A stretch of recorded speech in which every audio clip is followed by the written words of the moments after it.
Patriots of Bangladesh. Patriots of Bangladesh আমাদের যে ছাত্র আন্দোলন, যারা আমরা এখানে যুদ্ধ করেছিলাম বাক স্বাধীনতার জন্য এবং স্বৈরাচার পতনের জন্য, তো আমরা একটি বৈষম্য আন্দোলনকারী একটি অর্গানাইজেশন আমরা করেছি আমাদের নিউ ইয়র্কে। যারা বৈষম্য আন্দোলনের জন্য যুদ্ধ করেছি, তারা একটা প্ল্যাটফর্ম করেছি যেটা দেশের জন্য কাজ করা হবে, এবং সেটা হচ্ছে প্যাট্রিয়টস অফ বাংলাদেশ। আমরা এখানে যারা আপনি দেখতে পাচ্ছেন, আমরা এখানে সবাই সম্মাননা এখানকার, এবং আমরা দেশের জন্য কাজ করেছি, এবং এটি হচ্ছে প্যাট্রিয়টস অফ বাংলাদেশ। তো মূলত আমরা প্রবাসী থেকে, নিউ ইয়র্ক থেকে বাংলাদেশের সাথে একটি পাইপলাইন করার আমাদের মূল একটি কাজ, এটা হচ্ছে প্যাট্রিয়টস অফ বাংলাদেশের কাজ। জি, আমরা দেখতে পাচ্ছি যে ধরেন বাংলাদেশে যারা সমন্বয়ক ছিলেন তাদের অনেকেই শিবিরের কর্মী বের হচ্ছে, নেতা বের হচ্ছে, এরকম কেউ না তো?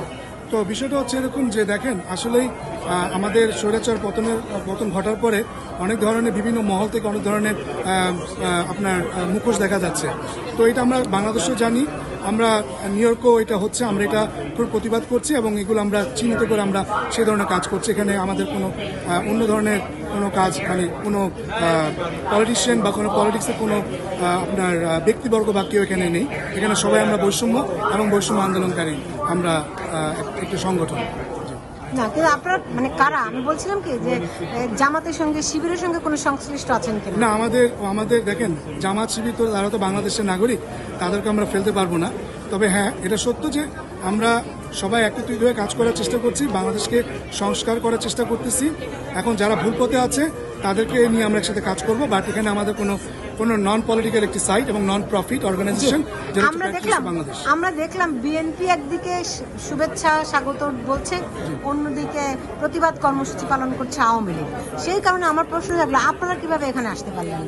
বিষয়টা হচ্ছে যে এখানে আমাদের কিছু আমরা ইন্টারনালভাবে আমরা কমিউনিকেশন করেছি, এবং আমরা যেহেতু এখানকার নিউ ইয়র্কের সমন্বয়ক, এবং আমরা এখানে ডে 1 থেকে আমরা আমাদের এই বাক স্বাধীনতার জন্য এবং স্বৈরাচার পতন ঘটানোর জন্য যে কাজগুলো, যে উদ্যোগগুলো আমরা নিয়েছি, সেভাবে আমরা এখানে আমরা আসতে পেরেছি। তো জামাতের সঙ্গে, শিবিরের সঙ্গে আপনাদের কোনো সংশ্লিষ্টতা নেই? আমাদের কোনো ধরনের নেই, আমাদের বিএনপির সাথে নেই, এবং আমাদের অর্গানাইজেশনের আমাদের একটি ট্যাগই আছে যে non politics and non violations victims.